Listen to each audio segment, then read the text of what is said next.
Buenas tardes, mi nombre es Andrea Sánchez Cruz de la Universidad Nacional Autónoma de México. Actualmente estudio en la Facultad de Estudios Superiores Cuautitlán, la licenciatura en Administración. Mi matrícula es 315-0137 y el nombre de esta actividad es Reto 20, elaborar un video sobre administración financiera del capital de trabajo para la materia de finanzas corporativas a cargo del profesor Argenis Iván Mejía Chavarría. Antes de comenzar con este trabajo, me gustaría dar una pequeña introducción acerca de lo que es el capital de trabajo. El capital de trabajo es un indicador financiero cuyo objetivo primordial es anticipar a la empresa el riesgo de una crisis de liquidez. Una de las funciones más importantes de la administración financiera en una empresa es determinar el nivel óptimo de flujo de efectivo que se utilizará para hacer frente a las obligaciones del corto plazo. Las empresas realizan ventas y compras a diario. Sin embargo, esas ventas no siempre son pagadas de manera inmediata y las compras tampoco son pagadas de manera inmediata. El objetivo del capital de trabajo es lograr un equilibrio entre las compras y las ventas que las empresas realizan. Ahora sí podemos hablar sobre lo que es el capital de trabajo. Este se define como la parte de la administración financiera que tiene por objetivo coordinar los elementos de una empresa para determinar los niveles apropiados de inversión y liquidez del activo circulante, así como del endeudamiento y vencimiento del pasivo a corto plazo. En otras palabras, implica la administración del activo circulante y del pasivo a corto plazo y se define como el resultado de la diferencia entre los activos circulantes y los pasivos a corto plazo. Existen diferentes objetivos que pretende cubrir la administración del capital de trabajo. Algunos de ellos son definir los principales flujos de efectivo, indicar la importancia del crédito y cobranza, señalar las políticas de crédito y de cobro, calcular la rotación de caja, determinar el saldo óptimo de efectivo y conocer la importancia del financiamiento en las empresas. A lo largo de esta exposición vamos a abordar los diferentes objetivos que tiene la administración del capital de trabajo. Primeramente me gustaría comenzar abordando dos principales conceptos, que es la liquidez y la rentabilidad. Cuando hablamos de liquidez queremos decir la facilidad con que un activo se convierta en efectivo. Por otra parte tenemos la rentabilidad, que significa la diferencia que existe entre ventas netas y el costo total, es decir, la utilidad. La liquidez la podemos ver reflejada en los bancos y en las cajas. La rentabilidad la podemos ver en los activos fijos, como son edificios, equipos de cómputo, equipos de transporte, etc. Otro elemento importante a tomar en cuenta es el ciclo operativo, ya que de aquí es donde se deriva la mayor cantidad de conceptos referentes al capital de trabajo. Entonces, demos por entendido que el ciclo operativo es el periodo de tiempo a partir del cual las empresas adquieren el compromiso de efectivo para hacer compras hasta la recuperación de esas cuentas por cobrar que se llevan a cabo a través de las ventas de bienes o servicios. Entonces, primeramente podemos observar una ecuación o una operación que es ciclo operativo es igual a la antigüedad del inventario más el periodo de cobranza promedio. Cabe destacar que aunque esta ecuación es la principal, esta no es la que estaremos utilizando, debido a que para que este ciclo pueda ser completado existen diferentes variables que entran dentro de esta ecuación.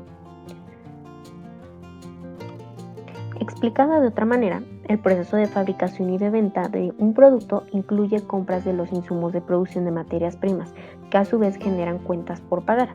Las cuentas por pagar disminuyen el número de días que los recursos de una empresa permanecen inmovilizados en un ciclo operativo. El tiempo que se requiere para liquidar las cuentas por pagar, medido en días, es el periodo promedio de pago.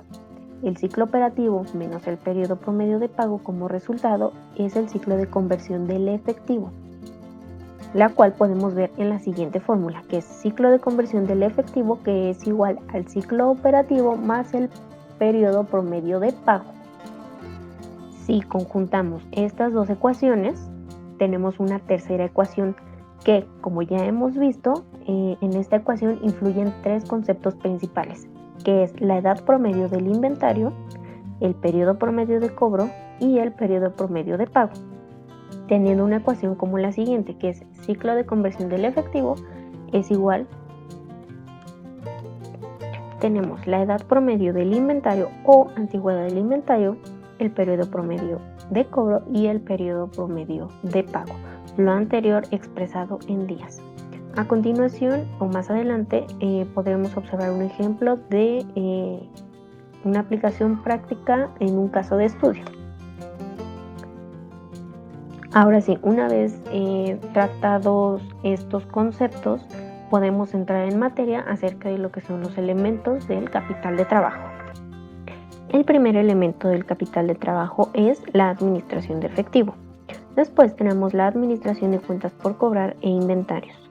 Como tercer punto tenemos las fuentes de financiamiento a corto plazo y finalmente tenemos una aplicación práctica que expresaremos en un estudio de caso de IBM. Como recordamos, el primer elemento de esta administración del capital de trabajo es la administración de efectivo. Tenemos aquí que el efectivo se refiere a la cantidad de dinero que se mantiene en caja chica de una empresa, así como el dinero que se mantiene en la cuenta de bancos y puede ser utilizado en cualquier momento para cualquier transacción. Dicho de una manera coloquial, el efectivo es la grasa que ocupa una maquinaria para poder funcionar. La administración del objetivo es el proceso de controlar qué tanta grasa necesita y en qué momento se necesita aplicar. Existen diversos métodos para tener una correcta administración del efectivo. Uno de ellos es la administración correcta de niveles mínimos, óptimos y máximos del efectivo. Tenemos como primer punto el saldo mínimo de efectivo que debe tener cada empresa o cada organización. Para poder calcular este saldo mínimo, solamente se deben de tener en cuenta tres aspectos y esta decisión debe ser tomada por la gerencia. El primer punto que tenemos es con qué tanta rapidez y economía una empresa puede obtener ese efectivo cuando lo necesita. El segundo punto es con qué precisión se pueden pronosticar las necesidades del efectivo. Y como tercer punto tenemos cuánto dinero se desea conservar preventivamente para casos de emergencia. Es decir, este saldo mínimo es definido totalmente por la gerencia con base en estos tres puntos. Después tenemos los saldos óptimos y máximos. El cálculo de estos es de una forma diferente. Como podemos ver en pantalla, tenemos la fórmula para el saldo objetivo de efectivo llamado Z. Para poder calcular estos montos tenemos la ecuación que nos dice Z es igual a la raíz cuadrada de 3 por TC por V sobre 4 por R más L, donde TC es el costo de transacción de comprar o vender títulos invertidos a corto plazo. V tenemos que es la varianza de los flujos diarios netos de efectivo. R tenemos que es la tasa diaria de retorno sobre los títulos valores invertidos a corto plazo. L es el límite inferior de efectivo, para lo cual tenemos una ecuación alternativa que podemos ver en pantalla, que es L es igual a 3Z más 2L. Para calcular el saldo óptimo y el saldo máximo de efectivos existe este modelo matemático que es de Miller-Orr sobre administración de efectivo. En caso de aplicar esta ecuación y de que los límites superiores tengamos como resultado un excedente en el límite superior, se debe invertir en títulos de valores. En caso de que alcancemos el límite inferior de efectivo, se deben vender títulos de valores invertidos a corto plazo.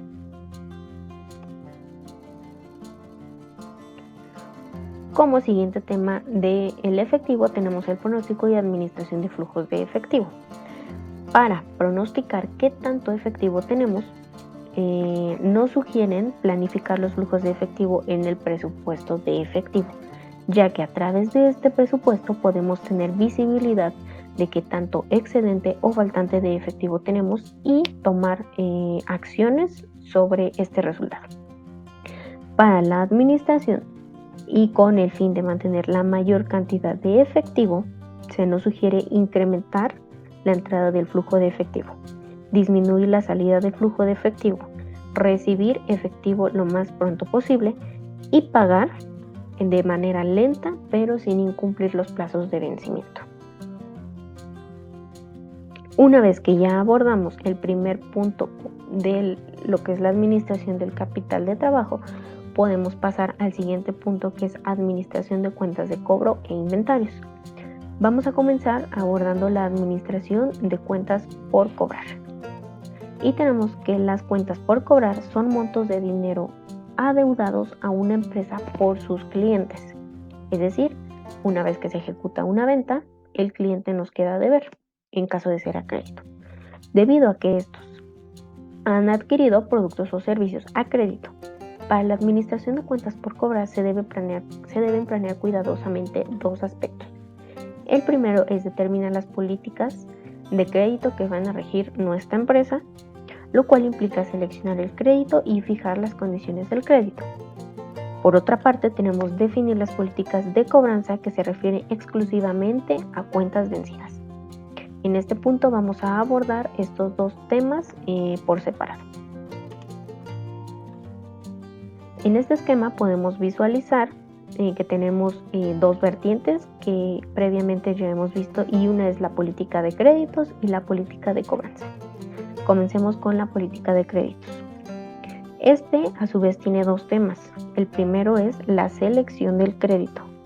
Esta selección de crédito se refiere exclusivamente a quienes le vamos a otorgar crédito, qué clientes son merecedores o qué clientes cumplen con nuestras condiciones para poder tener ese crédito. Uno de los métodos que se nos sugiere es el método de selección de crédito de las 5 Cs. La primera C es credibilidad. Este primer punto responde a las preguntas: ¿tienes buena reputación financiera? ¿Pueden confiar en ti los prestamistas? La segunda C es la de capacidad. Es decir, ¿qué tanta capacidad tienes para devolver el préstamo? La tercera C es la de capital. ¿Cuánto dinero tuyo has invertido en el negocio? Después tenemos la tercera C, que es colateral. Esta se refiere a: ¿tienes propiedades que puedas usar si no llegas a devolver el préstamo? Y finalmente tenemos la última C, que se refiere a las condiciones. Esta es: ¿la situación económica es favorable? ¿Cuál es la tasa de interés y la cantidad del préstamo? Este es uno de los métodos que se sugiere para que las empresas puedan seleccionar correctamente a los clientes a los que se les va a otorgar el crédito. Después tenemos las condiciones del crédito. Una vez que ya hemos seleccionado a las personas que son dignas, por así decirlo, de obtener un crédito en nuestra empresa, tenemos que estipular las condiciones de crédito. En esta se debe definir el periodo de crédito, es decir, el tiempo en el cual el crédito va a terminar o va a cesar. En caso de que se apliquen descuentos por pronto pago, estos deben ser pronosticados previamente, ya que de no ser así podemos tener un descontrol en nuestra política de créditos. El siguiente tema que tenemos es la política de cobranza. La política de cobranza se refiere exclusivamente a la serie de procedimientos que se van a utilizar en caso de que un crédito haya sido vencido. El procedimiento para analizar las cuentas por cobrar es el siguiente. Primero, podemos comenzar por determinar a fin de mes cuál es el monto de las cuentas por cobrar según el balance. Este monto lo podemos revisar, como ya hemos dicho, en el estado de situación financiera. Una vez que tenemos el monto de nuestras cuentas por cobrar, debemos determinar cuánto de este monto pertenece al mes vigente, cuánto pertenece hace un mes, cuánto pertenece a hace 2 meses y así sucesivamente. El tercer punto es que a cada monto se le va a asignar un porcentaje sobre las cuentas por cobrar. Finalmente vamos a comparar y analizar qué porcentaje de las cuentas por cobrar está dentro y qué tanto está fuera del periodo.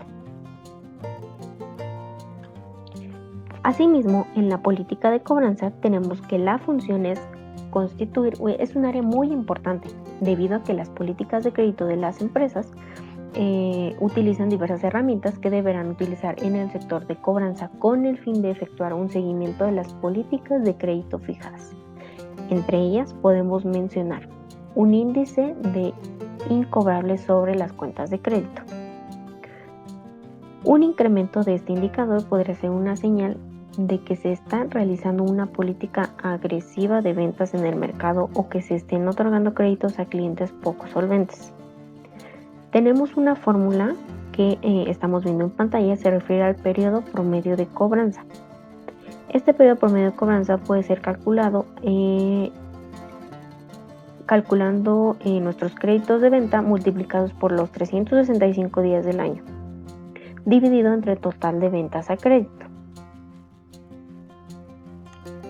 La segunda parte de la administración de cuentas de cobro e inventarios se refiere exclusivamente a la administración de inventarios.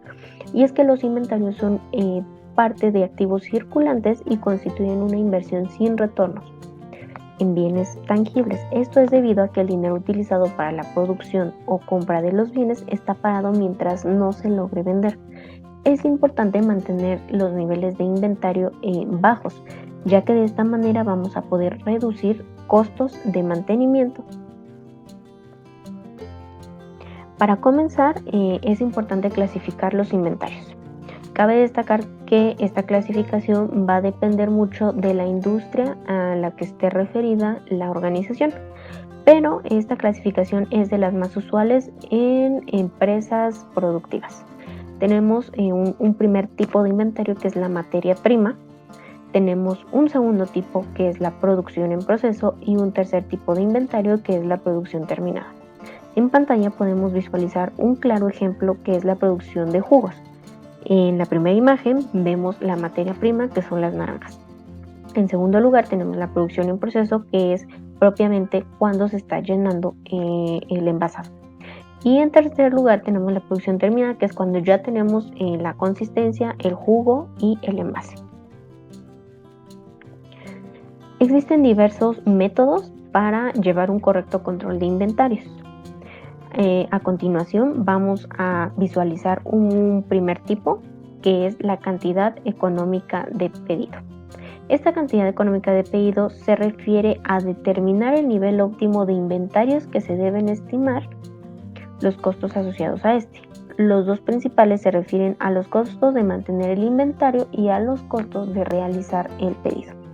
Como podemos ver en pantalla, tenemos una fórmula, el cual toma en cuenta los dos costos y tiene la siguiente fórmula o la siguiente ecuación, que es cantidad económica de pedido es igual a la raíz cuadrada de multiplicar 2 por A por D dividido entre I por C, donde tenemos que A es el costo de ordenar expresado en dinero.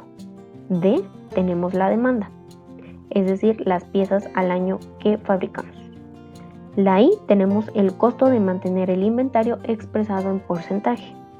Y finalmente tenemos el costo unitario de mantener el inventario expresado en dinero por pieza. A continuación podemos ver una aplicación práctica de lo que es la cantidad económica de pedido. Este primer ejercicio va a estar expresado en el consultorio oftalmológico, el cual permanece abierto 52 semanas al año. Usan un sistema de inventarios de revisión continua. Esta empresa compra lentes de contacto desechables, las cuales tienen un costo de 11.70 al par, y se dispone de la siguiente información para esos lentes. Este consultorio oftalmológico tiene una demanda de 90 pares por semana. Tiene un costo de hacer el pedido de 54 pesos. Tiene un costo de mantener inventarios del 27%. Tiene un tiempo de entrega de 3 semanas y actualmente el inventario disponible es de 320 pares. Entonces lo que vamos a hacer es aplicar la ecuación de cantidad económica de pedido o cantidad económica a ordenar, que está expresada por Q es igual a raíz cuadrada de 2 por A por D sobre I entre C. Recordemos que A es costo de ordenar, el cual tiene un monto de 54 pesos. Tenemos que D son las piezas al año. Para sacar el cálculo de este monto, vamos a multiplicar la demanda que nos están dando aquí, que son 90 pares por semana. Si el año tiene 52 semanas, vamos a multiplicar estos 90 pares por las 52 semanas, lo cual nos da 4.680 pares, que es lo que satisface nuestra demanda. Después tenemos el costo de mantener el inventario, el cual nos lo están dando en porcentaje, que es el 27%. Y finalmente tenemos el costo unitario por pieza, que nos lo están dando en 11.70 pesos. Si realizamos la correcta sustitución de estos valores, tenemos que nuestra cantidad económica a ordenar ideal es de 400 pares. Después tenemos un segundo método de control de inventarios, que a su vez puede ser una clasificación. Tenemos el sistema ABC de inventarios, y como lo dice su propio nombre, es un inventario que clasifica los productos en 3 categorías, que es la categoría A, y esta incluye los productos con mayor valor relativo, es decir, mayor al 70%. El tipo de control que se maneja para este grupo es controles rigurosos con mayor frecuencia diaria, registro en inventario perpetuo, es decir, porque este primer grupo es el que más se nos solicita o el que más demanda tiene. Tenemos los niveles de inventario, que son calcular niveles diferenciados basados en métodos como la cantidad económica de pedido, que viene relacionada con esto que acabamos de ver. El grupo B incluye productos con valor relativo aproximadamente del 20%. Los controles son mensuales, es decir, en este segundo grupo sí tenemos demanda, pero un poquito menos que la A. Para este inventario tenemos algunos controles que son basados en métodos como igualmente la cantidad económica de pedido. Y finalmente tenemos el grupo C, que incluye una menor demanda.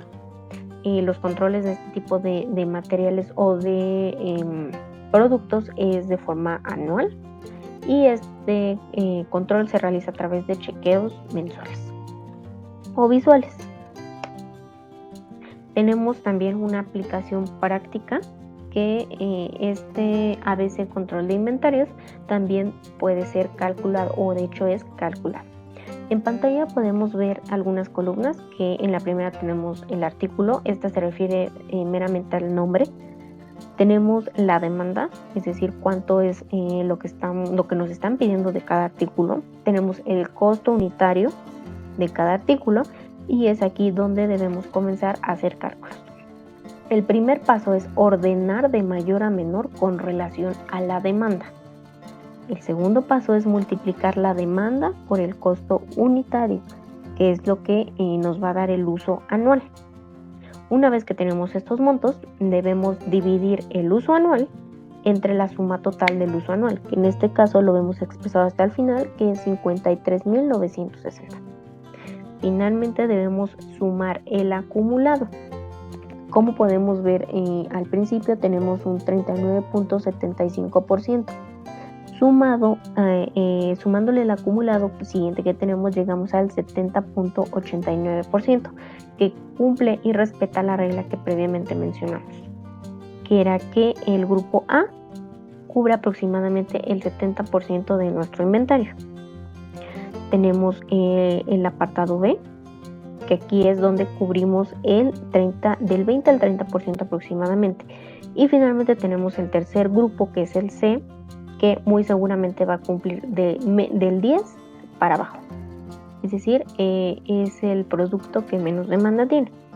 De esta manera podemos ver expresado el control de inventarios ABC.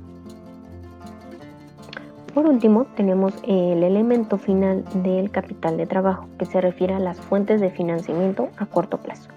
Propiamente, el financiamiento a corto plazo nos dice que es un tipo de financiamiento utilizado para conseguir liquidez inmediata. Es decir, que planea ser llevado a cabo en un periodo no mayor a 12 meses. Generalmente las empresas optan por esta vía para recibir un beneficio económico al costo financiero del crédito. Según Gallagher, existen 3 enfoques que permiten la financiación del capital de trabajo. El primero es el enfoque agresivo, el segundo es el enfoque conservador y el tercero es el enfoque moderado. El primer enfoque, que es el agresivo, se refiere exclusivamente a que el capital de trabajo está, valga la redundancia, trabajando con deudas a corto plazo, lo cual implica un menor costo de deuda a corto plazo, sí, pero existe un mayor riesgo porque el periodo de pago es muy corto. El siguiente enfoque, que es el conservador, promueve la financiación de la mayor parte del capital de trabajo en deudas a largo plazo. Y este capital este enfoque tiene un mayor costo, pero es un menor riesgo y da como resultado un gran capital de trabajo neto. Y finalmente tenemos el enfoque moderado. Este enfoque moderado maneja la financiación de los activos circulantes permanentes a través de una deuda a largo plazo y de los activos circulantes temporales mediante una deuda a corto plazo. A continuación vamos a estar revisando cada uno de estos enfoques mediante las estrategias que van propiamente relacionadas a esto. Como vimos anteriormente, tenemos la estrategia agresiva. Esta estrategia consiste en que la empresa financia al menos sus necesidades estacionales y quizás algunas necesidades permanentes con fondos a corto plazo. Puede resultar difícil satisfacer las necesidades imprevistas de efectivo. Sin embargo, esta primera estrategia nos brinda utilidades muy altas, pero a un alto riesgo. Tenemos la estrategia conservadora, la cual consiste en financiar todos los requerimientos de fondos proyectados con fondos a largo plazo y utilizar el financiamiento a corto plazo solo en casos de emergencia. Es aplicable a empresas que no tienen fácil acceso a créditos a corto plazo, pero sí a largo plazo. Cuando la tasa de interés es superior a la tasa de interés a largo plazo, también optamos por utilizar esta estrategia. Produce utilidades bajas y el riesgo de liquidez es bajo. Finalmente tenemos una tercera estrategia, que es la moderada. Es decir, esta encuentra un equilibrio o un punto intermedio entre las dos estrategias anteriores. Es menos riesgosa que la estrategia agresiva, pero más riesgosa que la estrategia conservadora. Tenemos algunas ventajas y desventajas sobre el financiamiento a corto plazo. Tenemos que las políticas de financiamiento anteriores se distinguen por su nivel relativo de endeudamiento a corto plazo. La política agresiva exige utilizar en lo posible la deuda a corto plazo, mientras que la conservadora propone utilizarla al mínimo y utilizar más la que está a largo plazo. El crédito a corto plazo suele ser más riesgoso y presenta algunas desventajas notorias que pueden ser clasificadas en 2 rubros. El primer riesgo es sobre rapidez, ya que un préstamo a corto plazo se obtiene mucho más pronto que el crédito a largo plazo. Esta es una gran ventaja. Los prestamistas insistirán en un análisis mucho más meticuloso antes de otorgar un crédito cuando esté expedido a largo plazo. Además de que el contrato contendrá más detalles, tendrá muchas cosas y muchas veces puede suceder en la vida un préstamo de 10 a 20 años. En conclusión, si urge obtener créditos prontos o el dinero prontamente, nos conviene mucho tener esta solvencia o este crédito a corto plazo. También tenemos la flexibilidad. Si una empresa necesita fondos temporales, no querrá endeudarse a largo plazo por 3 motivos que a continuación se van a mencionar. Los costos de financiación son mayores que el crédito a corto plazo. Una compañía debería optar por la deuda a corto plazo si cree que sus necesidades financieras van a disminuir en un futuro cercano. Los contratos de financiamiento a largo plazo siempre contienen cláusulas que limiten acciones futuras del solicitante. Los contratos de financiamiento a corto plazo suelen ser menos restrictivos. Lo anterior son algunas de las ventajas que tenemos por tener un financiamiento a corto plazo. A continuación tenemos una aplicación práctica de dos de estas estrategias que ya hemos visto previamente.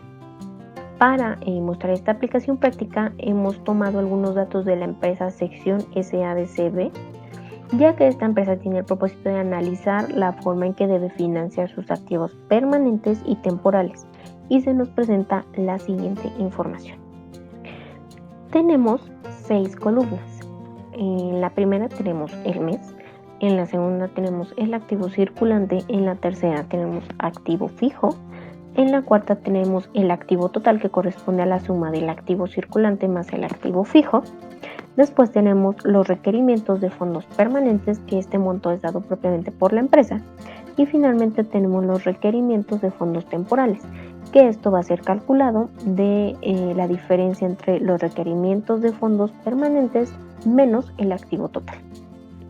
Como podemos ver, tenemos algunos montos que en la primera columna de requerimientos de fondos permanentes vamos a obtener un promedio. El promedio es de 13.800, ya que está dado por la suma de todos los meses, que son 13.800 entre 12 meses. Después también tenemos un promedio, que es los requerimientos de fondos temporales. Este monto lo obtenemos de la diferencia entre los requerimientos de fondo permanentes y el activo total. Una vez obteniendo esta suma, aplicamos una división de 12, que es 12 meses, teniendo un monto final de 13.800 para requerimientos de fondos permanentes y 1.950 para requerimientos de fondos temporales. Para este primer caso vamos a aplicar la estrategia agresiva. Debido a que los préstamos promedio a corto plazo serán de 1.950 pesos y sus préstamos promedio a largo plazo serán de 13.800, tenemos algunos montos, algunos porcentajes, que es el 18% y 24% respectivamente al costo de financiamiento. El 18% corresponde al corto plazo y el 24% corresponde al largo plazo. Si aplicamos algunas operaciones, como son: para obtener el costo de financiamiento a corto plazo, multiplicamos el 18% por los 1.950 correspondientes a los requerimientos temporales, obtenemos un monto de 351. Por consiguiente, tenemos el costo de financiamiento a largo plazo, que corresponde al 24% por 13.800, tenemos un monto de 3.312, obteniendo así un costo total de 3.663. La siguiente estrategia es la conservadora. Cabe destacar que la primera, que es la agresiva, como bien lo veíamos en esta parte, consiste en que la empresa financia al menos sus necesidades estacionales y quizá algunas de sus necesidades permanentes con fondos a corto plazo. Después tenemos la estrategia conservadora.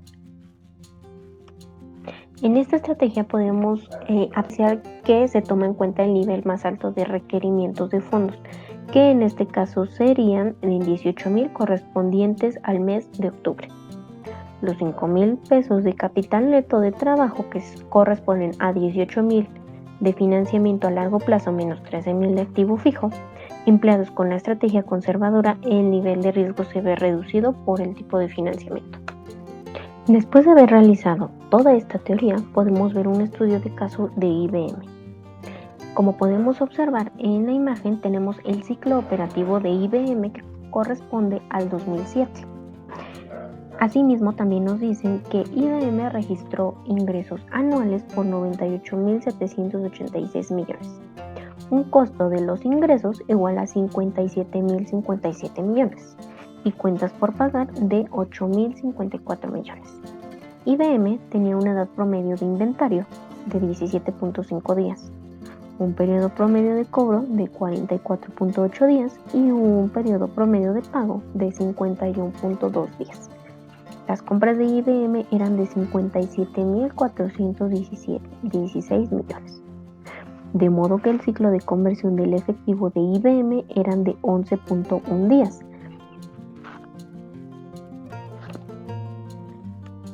Y tenemos que los recursos que IBM invirtió en este ciclo de conversión del efectivo, suponiendo un año de 365 días, fueron los siguientes.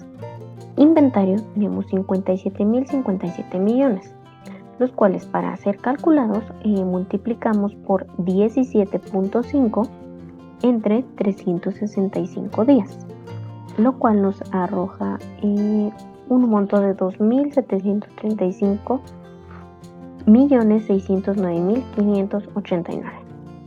Asimismo, tenemos que sus cuentas por cobrar ascendían a 98.786, multiplicados por 44.8 entre 365 días nos daba un monto de 12.124.956.575.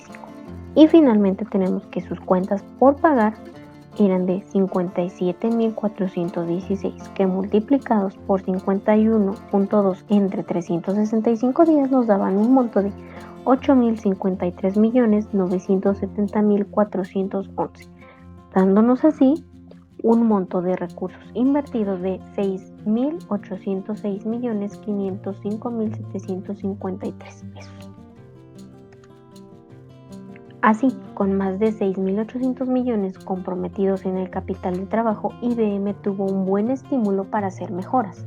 Los cambios en cualquiera de los periodos modificarían los recursos inmovilizados en las operaciones de IBM. A finales de 2009, IBM había disminuido su periodo promedio de cobro a 24.9 días. Este incremento drástico en la eficiencia del capital de trabajo redujo el ciclo operativo de IBM casi 20 días y provocó que el ciclo de conversión del efectivo de IBM se desplomara a menos 7.6 días. El ciclo negativo de la conversión del efectivo significa que IBM no tiene para pagar a sus proveedores sino hasta aproximadamente 8 días después de que ha cobrado las cuentas por cobrar. Lo más importante es que la administración agresiva del capital de trabajo que IBM le permitió recuperar miles de millones en capital de trabajo. Así, hemos llegado a las conclusiones que tenemos. Para poder administrar de manera eficiente el capital de trabajo, se debe llegar a un equilibrio entre el activo circulante y las cuentas por cobrar, como fue mencionado al principio. Si bien cada una de estas cuentas se maneja por separado, los resultados combinados que produzcan mostrarán el nivel real de activos circulantes. Otro punto que no debemos dejar de lado es que la liquidez y la rentabilidad son una parte fundamental del capital de trabajo y para ello es importante clasificar los activos circulantes en permanentes y en temporales, lo que a su vez nos ayudará a la empresa a determinar mejor la fuente de financiamiento. Como podemos observar, este es un claro ejemplo de lo que es un ciclo económico. Y recordemos que los ciclos operativos son el promedio de tiempo que tarda una empresa desde que adquiere deudas para comprar sus materias primas hasta que estas son pagadas a través de las ventas. Tenemos aquí un pequeño ciclo que nos muestra claramente todo lo que hemos visto alrededor de este video. Tenemos un financiamiento a corto plazo, que son los acreedores y proveedores, que estos nos sirven para comprar nuestra materia prima. Una vez que tenemos nuestra materia prima, mandamos a producción, obteniendo así productos terminados. De esta manera, logramos vender a nuestros clientes y a través de nuestras cuentas por cobrar, recibimos efectivo, el cual nos sirve para pagar ese financiamiento a corto plazo. Cabe destacar que no todos los ciclos son necesariamente iguales para todas las empresas, ya que muchas tienen diferentes variantes para poder determinar el monto. Como vimos, por último, el caso de IBM era un caso muy particular, el cual establecía sus días de cobro y sus días de pago. Entonces es importante tomar en cuenta que estos ciclos no son necesariamente para todos. Finalmente, cabe mencionar que algunas de las referencias que utilizamos corresponden a libros exclusivamente de Hitman Lawrence, así como se tomaron algunos documentos de la Facultad de Contaduría y Ciencias Administrativas, así como algunos artículos de algunas revistas. Muchas gracias por su atención y esto ha sido todo por mi parte.